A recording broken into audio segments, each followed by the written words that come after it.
Что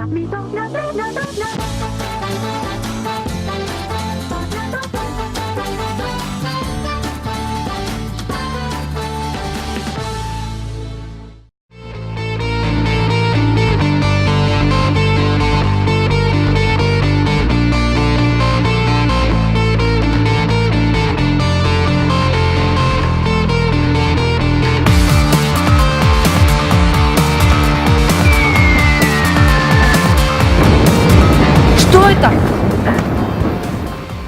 Не обращай внимания. 1-0.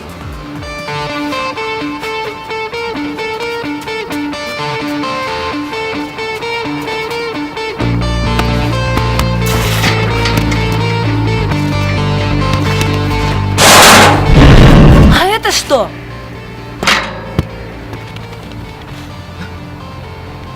Да я ж тебе говорил, не отвлекайся. 2-0 в мою пользу.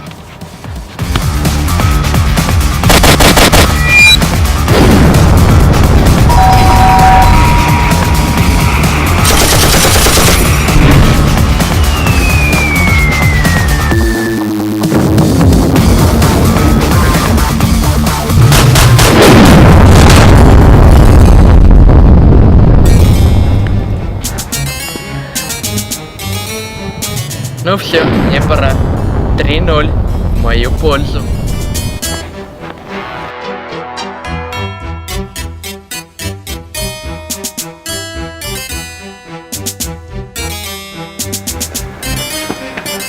Паша, подожди!